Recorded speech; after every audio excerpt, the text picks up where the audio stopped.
नमस्कार दोस्तों, स्वागत है आपका हमारे YouTube चैनल में। और आज का हमारा विषय है भारत के एक महान समाज सुधारक, लेखक, एक क्रांतिकारी संपादक, महान विचारक, दार्शनिक और भारत के पहले शिक्षक ज्योतिबा राव फुले। कहते हैं कि सिर्फ हंगामा खड़ा करना मेरा मकसद नहीं, सिर्फ हंगामा खड़ा करना मेरा मकसद नहीं, मेरी जिद है कि ये सूरत बदलनी चाहिए। मेरे सीने में नहीं तो तेरे सीने में ही सही, मेरे सीने में नहीं तो तेरे सीने में ही सही, है कहीं अगर वो आग तो आग लगनी चाहिए, आग जलनी चाहिए। तो आज हम बात करेंगे ज्योतिबा राव फुले के बारे में। ज्योतिबा राव फुले बचपन से ही एक क्यूरियस विद्यार्थी थे, जिज्ञासु विद्यार्थी थे। तो वैसे तो ये माली जाति से आते थे। महाराष्ट्र में वर्तमान में जो माली जाति है वो हमारे वर्तमान स्ट्रक्चर के तहत ओबीसी यानी अदर बैकवर्ड क्लास के अंतर्गत आते हैं। तो बचपन में हुई एक घटना ने ज्योतिबा राव फुले का पूरा जीवन बदल दिया। प्रारंभिक दिनों में क्योंकि घर में हालात ठीक नहीं थे, फाइनेंशियली थोड़ी प्रॉब्लम थी, तो उन्होंने लेट स्कूलिंग शुरू की और 7 साल की उम्र में स्कूल गए। फिर स्कूल गए तो स्कूल में इनके बहुत सारे फिर मित्र वगैरह बन गए। फिर एक मित्र के शादी में गए थे। इनके जो मित्र जो थे वो ब्राह्मण जाति से थे। तो शादी में गए तो शादी में इनकी बहुत बेइज्जती हुई। लोगों के द्वारा उन्हें भगाया गया, अछूत इत्यादि कहकर संबोधित किया गया और कहा गया भाई कि तुम कैसे आ सकते हो हमारे शादी में। तो बहुत तिरस्कार हुआ इनका। और जब इनकी बहुत बेइज्जती हुई तो ये वापस लौट आए और इन्होंने विचार विमर्श किया कि ऐसा क्या है, ऐसा मुझ में क्या चीज़ है कि मुझे अछूत कहा जाता है। मैं क्यों उन मित्रों के साथ बैठ नहीं सकता, शादी में नहीं जा सकता, खाना नहीं खा सकता, आखिर इसका क्या रहस्य है। तो एक ऐसे बालक की कहानी है जिसने आगे जाकर समाज को सुधारने के लिए इतने प्रयत्न किए जितने शायद ही किसी ने किए होंगे, और भारत को एक नया विजन दिया, एक नया मोड़ पर खड़ा करके रख दिया और बताया कि क्या चीज़ें जेन्युइन थी और क्या नहीं थी। तो हमें वास्तविकता से अवगत कराने वाले महान व्यक्ति महात्मा फुले, महात्मा ज्योतिराव फुले। तो महात्मा ज्योतिराव फुले का जो जन्म है वो 11 अप्रैल 1827 को वर्तमान महाराष्ट्र में हुआ था। और ये मूलतः माली जाति से संबंध रखते थे, जो महाराष्ट्र में वर्तमान में ओबीसी यानी अदर बैकवर्ड क्लास के अंतर्गत आते हैं। 1841 में फुले ने Scottish missionary high school join किया पुणे में और वहाँ से अपनी पढ़ाई पूर्ण की। देखिए, जब शुरुआती दिनों की बात है तो शुरू में तो फैमिली वाले सपोर्ट नहीं कर रहे थे पढ़ाई करिए, क्योंकि उस समय के डेट में पिछड़ी जाति या अनुसूचित जाति के जो बच्चे हैं वो बहुत कम पढ़ाई या समझो पढ़ाई करते ही नहीं थे। एक तो सहूलियत नहीं थी, ऊपर से समाज के इतने सारे रिस्ट्रिक्शन थे उस समय के डेट में, 18वीं शताब्दी के मिड में, कि आम व्यक्ति पढ़ नहीं पाता था उस समय। और स्पेशली जो शूद्र, अतिशूद्र या अछूत हमारे जो जाति के लोग थे उन्हें तो पढ़ने से ऐसे भी रोका जाता था उस समय। तो ज्योतिबा राव फुले ने जैसे ही स्कूल ज्वाइन किया तो ये लोगों के साथ तर्क करने लगे, जो समाज में बहुत सारी गलत विचारधाराएं थी उनका खंडन करने लगे और लोगों को एक नया एंगल देने लगे सोचने के लिए। तो जब लोगों ने कहा भाई कि तुम्हारा बच्चा पढ़ नहीं रहा बल्कि क्या कर रहा है, ये तो समाज में परिवर्तन की दिशा पे चल पड़ा है, और उससे बहुत सारे लोग नाराज़ हो रहे थे। तो पिताजी ने बीच में एक बार इनकी पढ़ाई छुड़ा दी थी। लेकिन जब समाज में कुछ उनके समझदार लोग थे, उन्होंने सलाह दी वो इसमें ज्योतिबा राव की गलती नहीं है। अगर कोई व्यक्ति साइंटिफिक सोच रहा है, तार्किक सोच रहा है और रूढ़िवादी परंपराओं का खंडन कर रहा है तो इसमें इनकी गलती नहीं है, इन्हें पढ़ने दीजिए। तो फिर बाद में पिताजी मान गए और इन्होंने आगे पढ़ाई कंटिन्यू रखी। तो बहुत कम उम्र में ही मात्र 9 माह के उम्र में ज्योतिबा राव फुले की माता का निधन हो गया। उसके बाद इनकी परवरिश जो है वो अन्य महिला के द्वारा की जाती है और पहले स्कूल में ही एक माहौल दिया जाता है इन्हें पढ़ाई के लिए, यानी प्रारंभिक जो शिक्षा होती है, छोटी मोटी शिक्षा, वो पहले घर से ही शुरू हो जाती है। तो ज्योतिबा राव फुले की शिक्षा में बहुत रुचि होने लगी और फिर आगे जाकर इन्होंने 1941 में स्कॉटिश मिशनरी हाई स्कूल से अपनी पढ़ाई पूर्ण की। अब जैसे पहले की डेट में बहुत जल्दी शादी हो जाती, तो इनकी शादी हो जाती है सावित्रीबाई फुले से। सावित्रीबाई फुले खुद भी अनपढ़ महिला थी, तो ज्योतिबा राव जी का मानना था कि अच्छे काम की शुरुआत घर से ही होनी चाहिए। तो उस समय की डेट तक महिलाओं को पढ़ने लिखने की बिल्कुल भी आज़ादी नहीं थी। महिलाएं पढ़ती ही नहीं थी, अगर पढ़ती भी होगी तो नाम मात्र की महिलाएं पढ़ती थी, अदरवाइज आम लोगों में से तो महिलाएं उस समय पढ़ाई लिखाई नहीं करती थी। तो ज्योतिबा राव फुले ने सबसे पहले अपनी धर्मपत्नी सावित्रीबाई फुले को पढ़ाना शुरू किया और जब उन्होंने सावित्रीबाई को पढ़ाना लिखाना शुरू कर दिया तो उन्होंने समाज में एक माहौल बना दिया पढ़ाई लिखाई का। वो मानते थे कि जब तक समाज में शिक्षा नहीं होगी तब तक समाज में कुरीतियाँ एज इट इज ही रहेगी। शिक्षा उस समय भी माना जाता है और आज के डेट में भी हम मानते हैं कि education is the most powerful weapon to destroy all type of dilemma from the society. यानी समाज में अगर हमें कुरीतियों का अंत करना है तो हमें शिक्षा को प्राथमिकता देनी ही पड़ेगी, क्योंकि अच्छा शिक्षित समाज ही संपन्न समाज बन पाता है, रूढ़िवादी परंपराओं से ऊपर उठकर मानवतावादी दृष्टिकोण रख पाता है। तो जी हाँ, अगर पहले उनकी थोड़ी पर्सनल लाइफ की बात करें तो उनकी विचारधारा थी ज्योतिबा राव फुले की स्वतंत्रता, समान, समतावाद और समाजवाद। ये इनकी विचारधारा के मूल बिंदु थे कि आदमी स्वतंत्र होना चाहिए, किसी व्यक्ति के ऊपर किसी भी तरह का कोई दबाव नहीं होना चाहिए। दूसरे उन्होंने समतावाद को बड़ी इम्पोर्टेंस दी। वे सब इंसान हैं, सब में 206 हड्डियाँ ही होती है।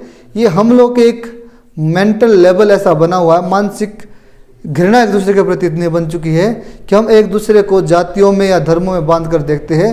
इसलिए हम ह्यूमैनिटी को यानी मानवतावाद को बढ़ावा नहीं दे पाते। तो समतावाद के बहुत समर्थक थे ये कहते थे भाई हम सब क्या एक समान है, तो हमें सबके साथ जो है वो समानता का व्यवहार रखना चाहिए। तीसरा, समाजवाद को ये बढ़ावा देते, ये बोलते भाई अच्छे समाज को आगे ले जाने की जिम्मेवारी हमारी है और ये तभी संभव है जब हम मिलकर प्रयास करेंगे और समाज को एक नई दिशा देने का प्रयास करेंगे, जिसमें कि रूढ़िवादी चीज़ें को हम ख़त्म करें। फिर थॉमस पेन से बड़े प्रभावित थे फुले। थॉमस पेन की एक पुस्तक थी the right of the man. तो उन्होंने एक किताब पढ़ी थी थॉमस पेन की the right of the man, यानी इंसानों के जो अधिकार है। इसको पढ़ने के बाद इन्होंने निर्णय ले लिया भाई कि अगर हमें बुराइयों से निपटना है तो बुराइयों से निपटने के लिए महिलाओं और निम्न लोगों को जो है वो ज्ञान का होना अनिवार्य है, क्योंकि उस समय तक जो है महिलाओं की स्थिति और हमारे समाज का जो निम्न तबका जिसको वर्तमान में हम एससी या एसटी कहते हैं, इन लोग की हालत बहुत ख़राब थी। इन लोगों के ऊपर उन लोगों का बहुत उत्पीड़न होता था सामाजिक रूप से। बात बात पर इन्हें डराया जाता था, धमकाया जाता, उत्पीड़न किया जाता है, फिजिकली और मेंटली हैरेस किया जाता। और महिलाओं की भी वही स्थिति थी। महिलाओं को आगे बढ़ने के अवसर नहीं थे, पढ़ने लिखने से वंचित किया जाता, शादी ब्याह वगैरह अपनी मर्जी से नहीं कर पाती थी। फिर उस समय तक देखा जाए तो एक बहुत बड़ी कुरीति हम जिसे कह सकते हैं सती प्रथा वो व्याप्त थी, बाल विवाह थे, बहुत सारी तमाम तरह की बुराइयां थी।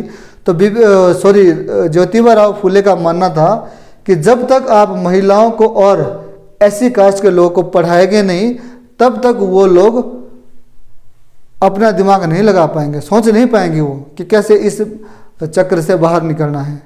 इन्होंने कहा था भाई शिक्षा एक ऐसी चीज़ है कि अगर आप शिक्षित हो जाते हैं तो इतना आसान नहीं आपको डिप्रेस करना, दबाना, आपका शोषण करना। तो शिक्षा को बहुत महत्व दिया उन्होंने कि एक वेल एजुकेटेड जो व्यक्ति होता है अच्छे समाज का निर्माण करने में अपना योगदान देता है, इसीलिए शिक्षा का अनिवार्य होना जरूरी है। उसके बाद इन्होंने कुछ किताबें लिखी।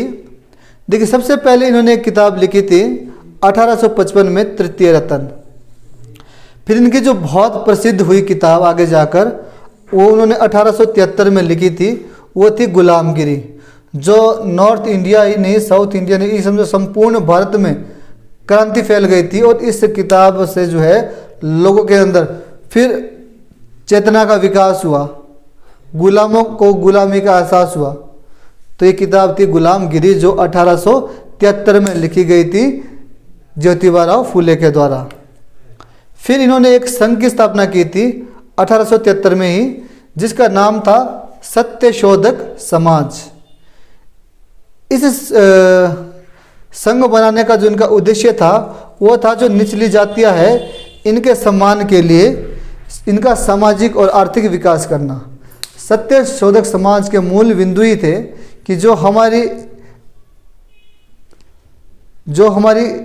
एक्सप्लॉइटेड क्लास है, यानी जो ऐसी क्लासेस है जिनका सदियों से शोषण होता आया है, उनके सामाजिक और आर्थिक उत्थान करने के लिए कुछ नए नए स्टेप लिए जाए, कुछ नए तरीके खोजे जाए।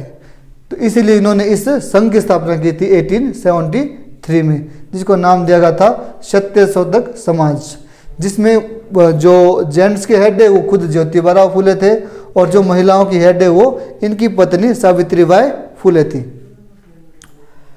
फिर जो है वो नगर परिषद के सदस्य बनते हैं ये पूना नगर निगम पालिका से, और वहाँ के जो है ये आयुक्त बनते हैं, कमिश्नर बनते हैं, और 1883 तक वो वहाँ के कमिश्नर रहते हैं। फिर 1888 में जो है इनको उपाधि मिलती है किसकी, महात्मा की। इससे पहले तो इनका नाम ज्योतिबा राव था, अब इनका नाम बनता है महात्मा ज्योतिबा राव। ठीक है जी। अगर समाज के रूप में देखें, समाज के लिए इनका क्या कंट्रीब्यूशन है, तो सबसे पहले मैंने कहा कि इन्होंने परिवर्तन की शुरुआत घर से की थी, और सबसे पहले इन्होंने अपनी पत्नी को पढ़ाना शुरू कर दिया था। और जैसे इनकी पत्नी एजुकेटेड हो गई थी, फिर इन्होंने अपने पत्नी की मदद से जो है गांव की और महिलाओं को जागरूक करने की कोशिश की भी, आप सब भी पढ़िए, आप पढ़ेंगे लिखेंगे तो एक महत्वपूर्ण समाज बनाने में योगदान दे सकते हैं। तो इनके पत्नी ने भी बहुत प्रयास किया, और कहा जाता है प्रारंभिक समय में जब इन्होंने शुरुआत की थी महिला के शिक्षा को लेकर, तो समाज में इनका बहुत तिरस्कार हुआ, क्योंकि उस समय तक का जो समाज है इतना जागरूक नहीं था कि वो महिलाओं को भी स्थान दे।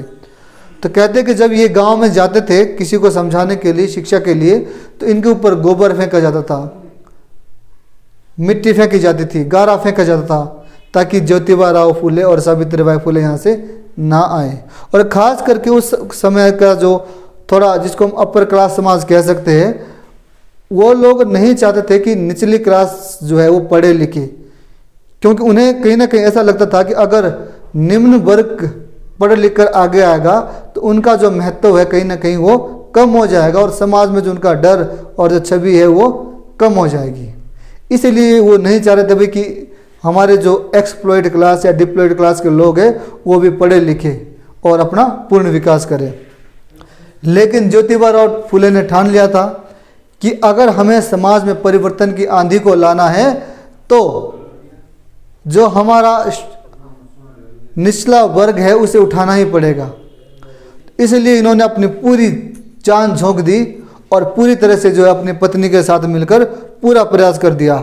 और महिलाओं के लिए, क्योंकि उस समय बहुत दिक्कत थी, बालिकाओं को लोग पढ़ाते नहीं थे, तो इन्होंने जो है सबसे पहले 1848 ईस्वी में अपनी पत्नी के साथ मिलकर जो है वो एक पहला स्वदेशी स्कूल खोला था पूरे भारत में लड़कियों की शिक्षा के लिए। तो जी हम कहीं ना कहीं ये कह सकते हैं कि आज अगर हमारे समाज में लड़कियां भी पढ़ लिख पा रही है तो कहीं ना कहीं वो श्रेय जाता है ज्योतिबा फूले और सावित्रीबाई फूले को, क्योंकि उन्होंने ही लड़कियों की शिक्षा की शुरुआत की थी। तब तक तो महिलाएं मात्र एक कठपुतली थी, यानी उन्हें सिर्फ भोग विलास की एक वस्तु माना जाता, उन्हें कोई अधिकार नहीं थे। तो 1848 में पहला स्कूल खोला ज्योतिबा फूले और सावित्रीबाई फूले ने, जिसमें इनकी प्राथमिकता थी भाई कि जितनी भी लड़कियां हैं, ठीक है, हर लड़कियों को शिक्षा देना हमारा कर्तव्य है। फिर लैंगिक समानता के बहुत समर्थक थे ये। तो कहीं ना कहीं हमारे समाज में आज भी ये बात चलती है कि जब हमारे पास लड़का पैदा होता है तो हम फूले नहीं समाते हैं, और जब लड़की पैदा होती है तो हमारे समाज में कहीं ना कहीं अब भी वो माइंड सेट है कि हम लड़की को लड़के के मुकाबले कंपैरिजन में वैसा नहीं मानते हैं। हम मानते कि लड़की तो क्या है, पराया धन है, कमज़ोर है, चली जाएगी, और जब हमारे पास लड़का होता है तो हम लड़के को ज़्यादा इम्पोर्टेंस देते हैं। देखिए ये ज्योतिबा फूले आज से 150-200 साल पहले की बात हो रही है, कितने मॉडर्न आधुनिक विचारों वाले व्यक्ति थे कि उस समय के डेट में भी ये जेंडर इक्वलिटी को प्राथमिकता देते। ये कहते थे कि लड़का हो चाहे लड़की हो, दोनों को जो है वो समान अवसर मिलने चाहिए, शिक्षा के भी और आगे बढ़ने के भी, और लड़का लड़की में भेद नहीं करते थे ये। तो लैंगिक समानता के समर्थक थे ये। और 1952 तक आते आते जो है फूले ने 3 स्कूल खोल दिए थे भारत में शिक्षा के लिए, ठीक है, जिसका मूल उद्देश्य था जो समाज में दबे कुचले लोग हैं उनकी शिक्षा और महिलाओं की शिक्षा, महिलाओं लड़कियों की शिक्षा। लेकिन फिर क्या होता है, 1952 तक स्कूल तो खुल गए और अच्छे चल रहे थे। फिर 1857 में जब भारत में जो है क्रांति हो जाती है अंग्रेजों के विरुद्ध, तो इनके पास धन कम पड़ जाता है और उन्हें 1-1.5 साल के लिए स्कूल बंद रखना पड़ता है, और 1858 तक स्कूल बंद रहते हैं। लेकिन उन्होंने फिर से शुरुआत की और दोबारा से जो है वो पूरी शिद्दत के साथ काम किया और फिर से जो है अपने प्रयासों को गति दी। फिर युवा जो विधवा हो जाती थी उस समय, तो उस समय हम विधवा को बड़ा अजीब सा देखते थे। उस समय अगर कोई स्त्री विधवा हो जाती थी तो लोग उसे समाज में बड़ा गलत तरीके से मतलब इंटरप्रेट करते थे, अलग ही व्याख्या करते थे लोग उसकी। लेकिन इन्होंने जो है वो विधवाओं के लिए भी क्या आश्रम खोले और उन्हें सम्मान की ज़िंदगी जीने के लिए कुछ काम सीखने के लिए प्रेरित किया। फिर ये बहुत तगड़े समर्थक थे पुनर्विवाह के। देखो उस समय, देखो पहले के डेट में तो क्या चलता, सती प्रथा चलती कि यानी अगर किसी का कोई पति मर जाए तो उसे जो है वो सती यानी उसे मर जाना पड़ता था, ज़बरदस्ती उसे जला देते थे। फिर उन्होंने पर्दाफाश किया इस चीज़ का भाई कि ये गलत चीज़ है, समाज में बहुत गलत मैसेज आता है इससे, इट शुड बी एबोलिश्ड, ख़त्म होनी चाहिए प्रथा। क्योंकि जो छोटे छोटे घर में बच्चे हैं उनकी केयर कौन करेगा अगर हम इसी तरह से चलाते रहेंगे। तो सती प्रथा के तो बिल्कुल विरुद्ध थे। और जो फिर रह जाती थी महिला बहुत कम उम्र में ही जो जिनके पति मर जाते, तो इन्होंने बोला भाई बिल्कुल उन्हें भी दोबारा से अपनी ज़िंदगी जीने का पूरा हक है। अगर पुरुष दोबारा शादी कर सकता है अपनी पत्नी की डेथ के बाद, तो पत्नी यानी महिला क्यों नहीं शादी कर सकती। तो स्त्री या विधवा पुनर्विवाह के बड़ा तगड़ा समर्थन किया इन्होंने और समाज में एक मानसिकता का बदला उन्होंने, और कहा भी कि पुरुष हो या स्त्री सबको जीने का समान अधिकार है। यदि पुरुष जो है वो दूसरी शादी कर सकता है तो महिला क्यों नहीं कर सकती। बड़े तगड़े समर्थक थे। और इनसे जो है सिर्फ भारत ही नहीं अपितु विदेशों के लोग भी फिर प्रभावित होने लगे थे। इतना बेहतर तार्किक और आधुनिक विचारों वाले व्यक्ति थे हमारे महात्मा ज्योतिबा फूले। फिर महात्मा गांधी और खास करके डॉक्टर BR अम्बेडकर बहुत प्रभावित थे इनसे, और आगे जाकर इन्होंने भी इनके ही नक्शो कदम पर चलने का प्रयास किया और कुछ कुछ पॉलिसी वैसी ही बनाई। देखिए सबसे पहले जातिगत भेदभाव के खिलाफ इन्होंने संघर्ष किया, क्योंकि देखो इन्होंने खुद भुगता था बचपन में जब इनके साथ वो ट्रेजेडी हुई थी, जब अपने मित्र के यहाँ शादी पे गए थे और इनका शोषण, उनका मतलब बड़ा तिरस्कार किया गया था शादी में कि भाई आप कैसे आ गए शादी में। तो वो बड़ा प्रभाव पड़ा और इन्होंने जो है समाज में ये डिसाइड कर लिया भाई कि समाज से जो है ये जातिगत भेदभाव खत्म होना ही चाहिए। शोषण के खिलाफ लड़ाई लड़ी इन्होंने और 1868 ईस्वी में इन्होंने जो है 1868 की बात है, इन्होंने एक सामूहिक टैंक बनाया था स्नान करने के लिए, क्योंकि उस समय डेट तक जो शूद्र और अतिशूद्र थे उनकी हम तो परछाई भी लगने नहीं देते थे अपने में। तो इन्होंने क्या करा, 1868 ईस्वी में एक सामूहिक टैंक बनाया स्नान करने के लिए, जिसमें सब मिलकर जो है स्नान करते थे। देखे जैसे कि हमने देखा था कि उस समय डेट तक हमने देखा था जो हमारे कुएं, बावड़ी, तालाब वगैरह होते थे, वहाँ पर कुत्ते आते थे, कुत्ते पानी पी लेते थे, ठीक है, बैल जानवर ये सभी पानी पी लेते थे। लेकिन जो हमारे समाज के जो कुछ लोग थे, शूद्र अतिशूद्र जिनको हम मानते हैं, उनको हमने ये परमिशन नहीं दी थी भाई आप हमारे तालाब से पानी ले लो। इतने बुरे हाल थे उस समय, यानी जातिवाद चरम पे था। तो इन्होंने बहुत प्रयास किया महाराष्ट्र और अन्य सभी क्षेत्र में भी जितना भी इनसे हो पाया था कि इन्होंने पूरे भारत में एक क्रांति ला दी थी अपने समय में जागरूकता की। और बातों को जब काटते थे ना, ये बिल्कुल एकदम लॉजिकल तरीके से, ऐसा नहीं कि मूर्खों की तरह बहस करते थे। जिस बात को ये जवाब देते थे बड़ा तार्किक और वैज्ञानिक किस्म का जवाब देते कि परले वाले व्यक्ति के होश उड़ जाते थे। हमेशा देखिए ये थे तो आस्तिक, ईश्वर में विश्वास रखने वाले व्यक्ति थे, लेकिन ईश्वर को जिस तरीके से उस समय की डेट तक रिप्रेजेंट किया जा रहा था ना, उसके घोर विरोधी थे।